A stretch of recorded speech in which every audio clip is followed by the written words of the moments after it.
অষ্টম শ্রেণীর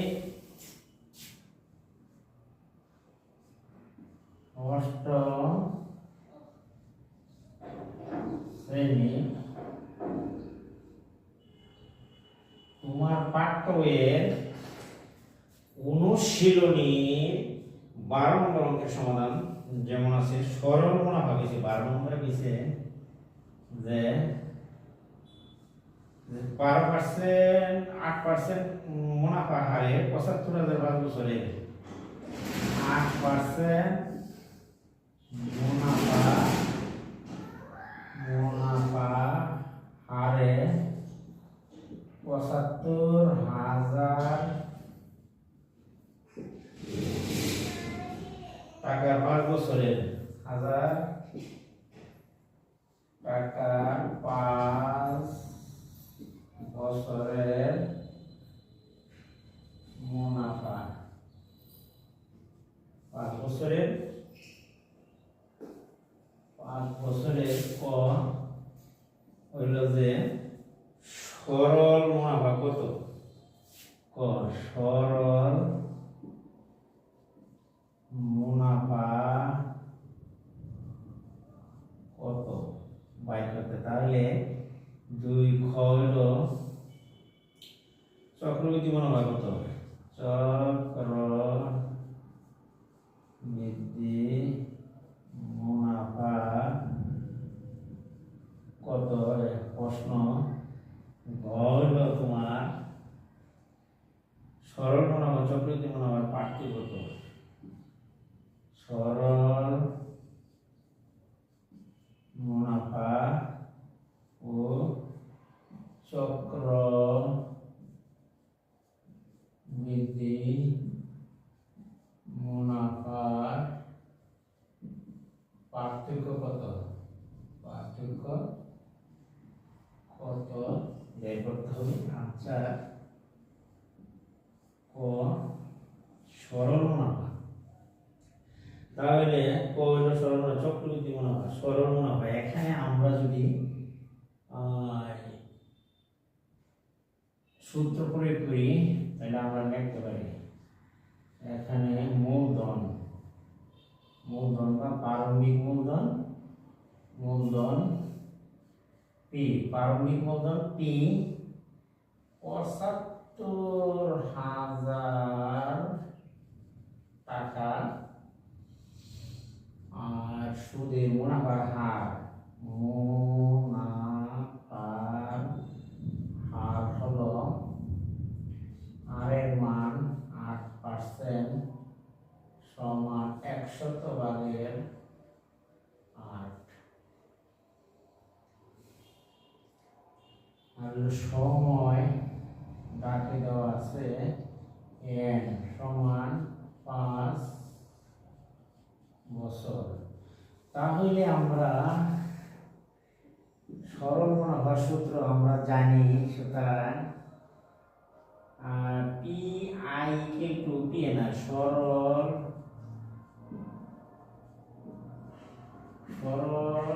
মুনাফা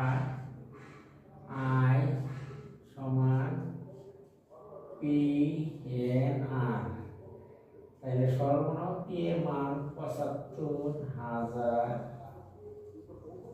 টাকা গুণন এর মান 5 আর এর মান 100/8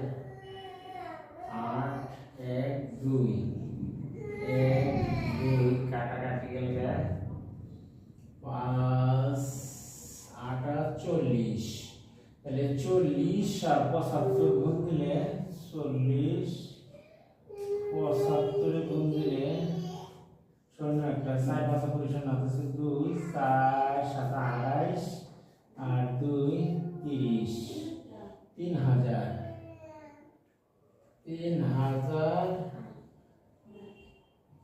টাকা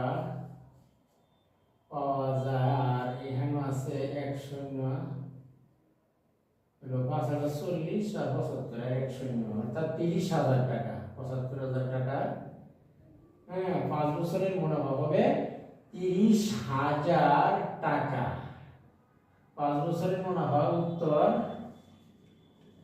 দেখো উত্তর হবে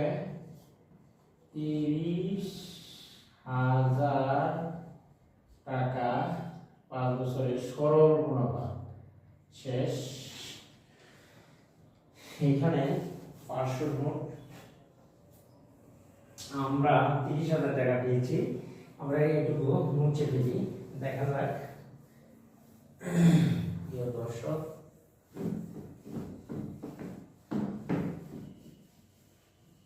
সরল মুনাফা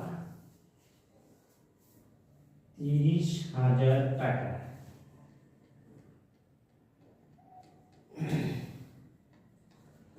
এবার আমাদের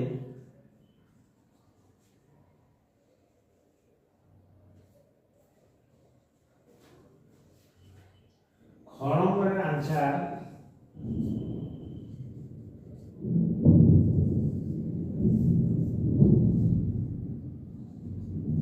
দেখো, লেখা আছে চক্রবৃদ্ধি মুনাফা কত। তাহলে প্রারম্ভিক মূলধন, এখানে প্রারম্ভিক মূলধন দেওয়া আছে তোমার পি সমান 75,000 টাকা। তাহলে প্রারম্ভিক মূলধন 75,000 টাকা।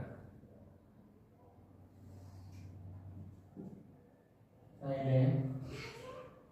মুনাফার হার, আর এর মান, মুনাফার হার 8% সমান 100 ভাগের 8 সমান 0.08% এবং সময় n = 5 বছর। সুতরাং চক্রবৃদ্ধি মূলধন,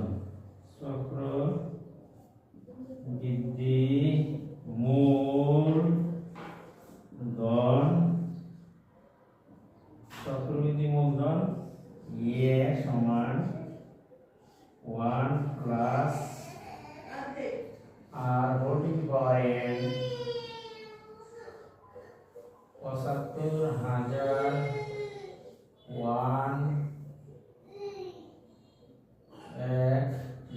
আর এর মান 0.08, n এর মান 5। এই পর্যন্ত যদি আমরা লিখতে পারি 75,000 গুণন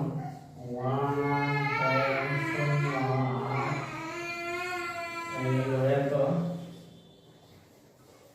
আমরা লিখতে পারি